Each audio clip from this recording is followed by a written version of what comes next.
विधानसभा चुनाव में अब बहुत ही कम समय रह गया है। ऐसे में भारतीय जनता पार्टी हो, आम आदमी पार्टी हो या फिर कांग्रेस हो, सभी सियासी दलों ने अपने अपने हिसाब से चुनाव की तैयारी शुरू कर दी है। बीते रोज भारतीय जनता पार्टी ने काशीपुर में विस्तारक वर्ग प्रशिक्षण के द्वारा अपना चुनावी शंखनाद कर दिया है। वहीं दूसरी ओर आम आदमी पार्टी ने भी एक कदम आगे बढ़ाकर 10 विधानसभाओं में अपने प्रभारी घोषित कर दिए। आज हमारे साथ मौजूद हैं आम आदमी पार्टी के प्रदेश उपाध्यक्ष दीपक बाली जी, जिनसे हम करेंगे राजनीतिक चर्चा। सिटी न्यूज काशीपुर में आपका बहुत बहुत स्वागत है सर। सबसे पहले तो मैं आपको बहुत बधाई देना चाहूंगी कि पार्टी ने आपको काशीपुर से विधानसभा प्रभारी घोषित किया है। तो क्या सर इसको उम्मीदवारी के तौर पे लिया जाए? देखिए, पार्टी ने, आपने खुद कहा कि मुझे विधानसभा प्रभारी घोषित किया है काशीपुर विधानसभा से, तो इसमें उम्मीदवार शब्द कहीं नहीं आया। उम्मीदवारी कोई शब्द नहीं आया। मुझे काशीपुर विधानसभा का प्रभारी घोषित किया है। मैं अपने शीर्ष नेतृत्व को बड़ा धन्यवाद देता हूं कि उन्होंने मेरे कंधों पर विश्वास किया। तो आने वाले समय में मुझे जो जो जिम्मेदारियां मिलेंगी, मैं उन पर पूरी मेहनत और लगन से और निष्ठा से काम करूंगा। आगामी 17 तारीख को दिल्ली के मुख्यमंत्री पुनः उत्तराखंड आ रहे हैं, तो ऐसे में क्या हम ये मान सकते हैं कि पुनः कोई नई घोषणा वो लेकर आ रहे हैं? हाँ, बिल्कुल, जरूर। हमारे संयोजक अरविंद केजरीवाल जी उत्तराखंड आ रहे हैं 17 अगस्त को, और जरूर जनता के सामने वो एक घोषणा करेंगे। और जनता के सामने जब वो आएंगे, उत्तराखंड आएंगे, उत्तराखंड देवभूमि में आएंगे, तब कुछ ना कुछ वो जनता के सामने वादा करेंगे। सर, ऐसी भी चर्चाएं हैं कि प्रदेश के अन्य सियासी दल आप पर डोरे डाल रहे हैं। चर्चा है सर, तो इन चर्चाओं में कहां तक सच्चाई है? कोई सच्चाई नहीं है। अगर वो डोरे डाल रहे हैं तो वो डोरे किधर डाल रहे हैं मुझे नहीं पता। मेरी निष्ठा पूरी तरीके से आम आदमी पार्टी के साथ है और रहेगी। मैंने जब दिल्ली में पार्टी ज्वाइन की थी तो माननीय अरविंद केजरीवाल जी से एक ही बात कही थी कि अगर आम आदमी पार्टी राजनीतिक दल हिंदुस्तान में नहीं होता तो मैं राजनीति में नहीं आता, क्योंकि मेरी आइडियोलॉजी सिर्फ आम आदमी पार्टी जो हमेशा जनता के लिए काम करती है और उसकी सरकार जनता की सरकार होती है, तो मैं अपनी आइडियोलॉजी कहूँ, मेरी वेवलेंथ कहिए, वो सब आम आदमी पार्टी के साथ ही मिलती है।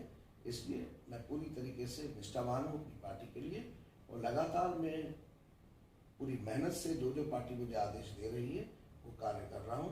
पूरे उत्तराखंड के अंदर जहाँ पर भी पार्टी को मेरी ज़रूरत होती है, मेरी ज़रूरत पड़ती है, जो जिम्मेदारी मुझे दी जाती है, मैं उनको पूरी निष्ठा से पूरा कर रहा हूँ।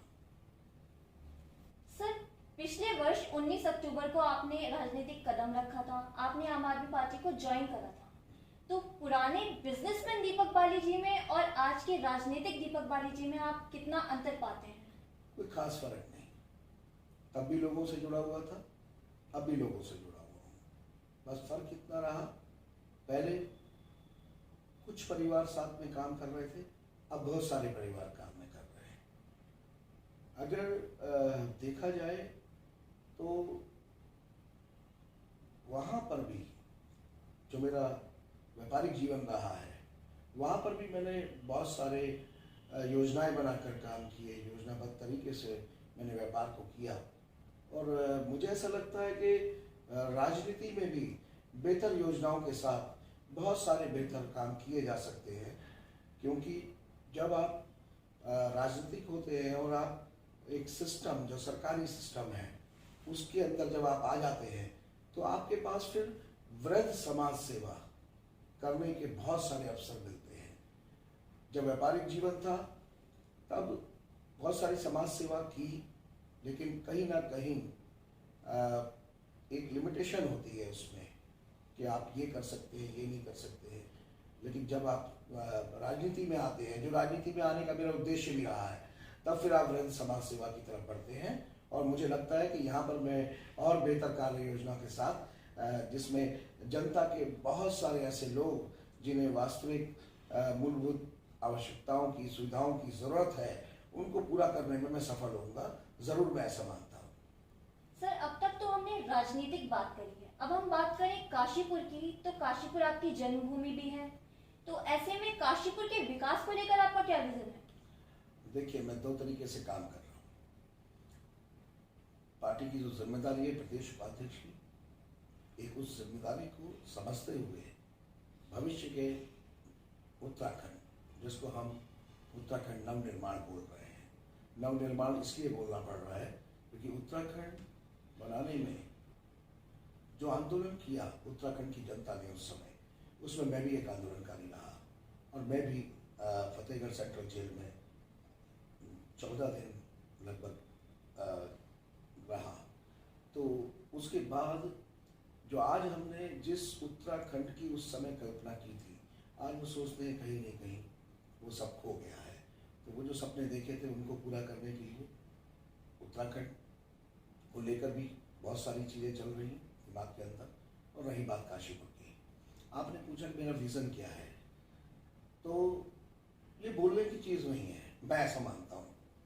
बहुत सारे राजनीतिक दल के नेताओं ने कहा हम सिंगापुर बना देंगे, हम इसको विकास के उस रास्ते पर ले जाएंगे, तो मैं बोलूँगा नहीं, आने दीजिए समय, और वो समय चुनाव से पहले का होगा, मतलब चुनाव से बहुत पहले का होगा।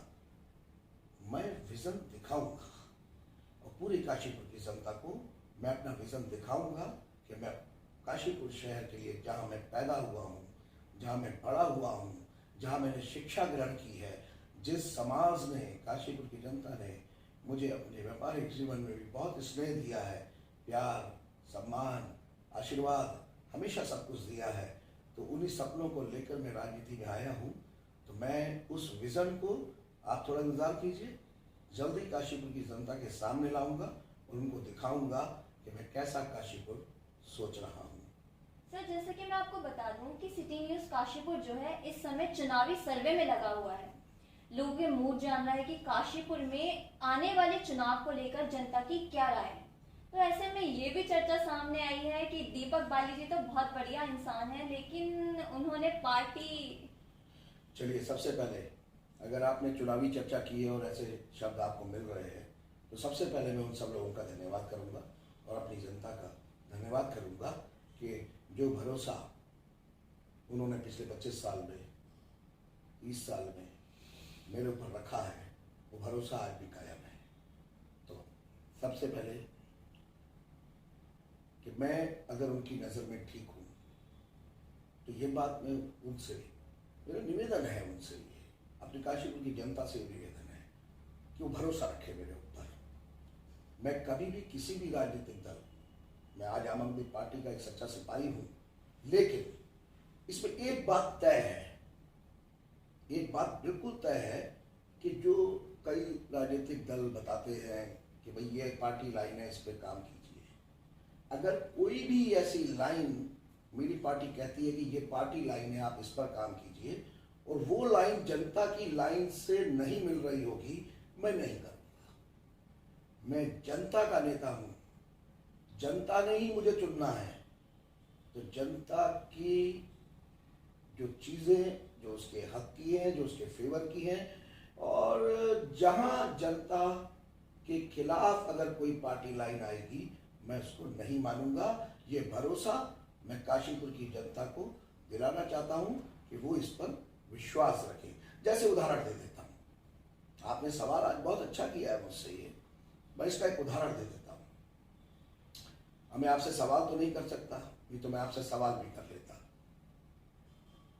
हमारे किसान भाई गाजीपुर बॉर्डर पे बैठे, सिंधु बॉर्डर पे बैठे, वो अपने 3 जो काले कानून, मैं भी काले कहता हूँ, उनके खिलाफ बैठे और बार बार मांग कर रहे हैं कि कानून खत्म होने चाहिए। भारतीय जनता पार्टी की केंद्र सरकार ने ये कानून लागू किए हैं, लेकिन वो किसान जनता ही है, जिसमें से बहुत सारे लोगों ने भारतीय जनता पार्टी को वोट दिया हो। आज उनकी सुनवाई 8 महीने बीतने को हो गए, अपने परिवार, अपने बच्चों को छोड़कर वहाँ बैठे हुए हैं और उनकी कोई सुनवाई नहीं हो रही। अगर मैं ऐसा मान लीजिए, बिल्कुल साफ सीधे शब्दों में कह रहा हूं कि जनता ने मुझे भारतीय जनता पार्टी का विधायक बनाकर चुना होता और इतने महीनों से उनकी बात नहीं सुनी जा रही होती, मैं इतना इंतजार नहीं करता, मैं इस्तीफा दे देता। मैं नहीं करता इंतजार। मेरे लिए हमेशा जनता की लाइन ऊपर रहेगी, ना कि पार्टी की लाइन। आज मैं आम आदमी पार्टी के अंदर आम आदमी पार्टी का सच्चा सिपाही हूं, इसका सच्चा सिपाही रहूंगा। इसीलिए मैंने आम आदमी पार्टी को चुना है। ये भी आपको बता दूं कि अगर मेरी बात सही है, जनता की बात सही है और वहां तक मैं पहुंचा रहा हूं, तो 100% मेरा शीर्ष नेतृत्व उस बात को मानेगा। इसीलिए आम आदमी पार्टी चुनने का मेरा ये कारण है कि वहां पर जनता की बात को ही पार्टी लाइन माना जाता है। फिर भी लेकिन अगर भविष्य में कभी ऐसा होगा तो मैं अपनी पार्टी से बात करूंगा और जो जनता के हक की बात है, जनता के फेवर की बात है, वो करूंगा। तो इसलिए मतलब काशीपुर की जनता से निवेदन है कि अपने बेटे पर, अपने भाई पर भरोसा रखें। बिल्कुल उनका भरोसा नहीं टूटने दूंगा कभी भी। कोई भी राजनीतिक इच्छा जनता के भरोसे पर हावी नहीं होने दूंगा। किसी भी कीमत पर कोई समझौता नहीं करूंगा। सबसे सर्वप्रिय मेरे लिए जनता रहेगी, बिल्कुल हमेशा। सर, बात करें तो भारतीय जनता पार्टी चुनाव में बूथ और संगठन की मजबूती को लेकर जीतने की बात करती है। आप आम आदमी पार्टी के प्रदेश उपाध्यक्ष भी हैं, तो आपकी इस और क्या तैयारी है? देखिए, बूथ और संगठन एक महत्वपूर्ण बात आपने कही है। मैं इस पर थोड़ा सा प्रकाश आपको डालूं। सबसे पहले कि जब सबसे पहला चुनाव आम आदमी पार्टी ने दिल्ली में लड़ा तो उस समय उसके पास कोई संगठन नहीं था, बूथ नहीं था। उसके बावजूद जनता ने बहुत बढ़िया बहुमत से वहाँ पर सरकार बनवाई। अब रही उत्तराखंड की बात, ये बीते 7 साल में आम आदमी पार्टी ने संगठनात्मक रूप से अपने आप को बहुत मजबूत किया है। और उत्तराखंड के अंदर जब घोषणा की थी हमारे संयोजक अरविंद केजरीवाल जी ने उत्तराखंड में 70 सीटों पर चुनाव लड़ने की, तो सबसे पहला काम जो हमने यहाँ पर किया था, संगठन को खड़ा करना, बूथों को बनाना, यही किया था, जिसको काम लगभग हम कंप्लीट कर चुके हैं। संगठनात्मक रूप से हम भी बहुत मजबूत हो चुके हैं और बूथ का काम लगभग हर विधानसभा में पूरा हो चुका है। और आपको एक बात याद दिलाना चाहूँगा, तो हमेशा ध्यान रखना, भविष्य में आपको दिखाई भी देगा और आप देखते भी होंगे कि एक बड़ा वृक्ष आप देखते हैं, उसमें भी पत्ते गिरते हैं, उसमें भी पतझड़ आता है, और एक नया वृक्ष, छोटा वृक्ष भी बताइए, पौधा जी सर, जब तेजी से बढ़ता है तो उसमें भी कटोरें फूटती हैं, तो पत्ते उसको भी मिलते हैं। मेरा कहने का मतलब है कि आज आम आदमी पार्टी के पास उत्तराखंड भर में ना संगठनात्मक के रूप से न कार्यकर्ताओं की कमी है, न संगठन की कमी है। और 2022 में जिसको आप भारतीय जनता पार्टी की ताकत बता रहे हैं, वो ताकत 2022 के चुनावी रिजल्ट में आपको दिखाई देगी कि वो ताकत कब खत्म हो गई थी, ये भारतीय जनता पार्टी के नेताओं को पता ही नहीं लगा, और आम आदमी पार्टी की ताकत कब बन गई ये उनको पता लग रहा है। ऐसा नहीं, वो चिंतित है इसको लेकर और चिंतित होना भी चाहिए।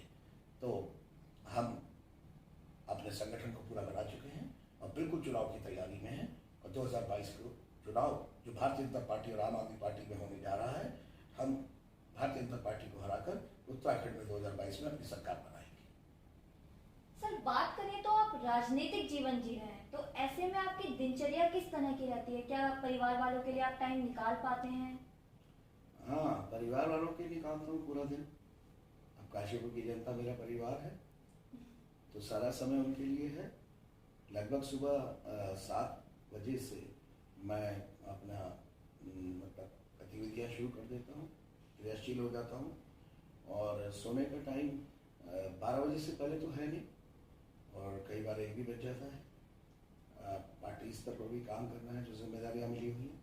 जनता की भी बहुत सारी समस्याएं हैं, जनता से मिलना भी होता है, उनके बीच आ रहा हूँ लगातार। तो अब परिवार रहित परिवार हो चुका है। अब काशीपुर की जनता भी है, उत्तराखंड भर से भी फ़ोन आते हैं, उनसे ही बात की जाती है।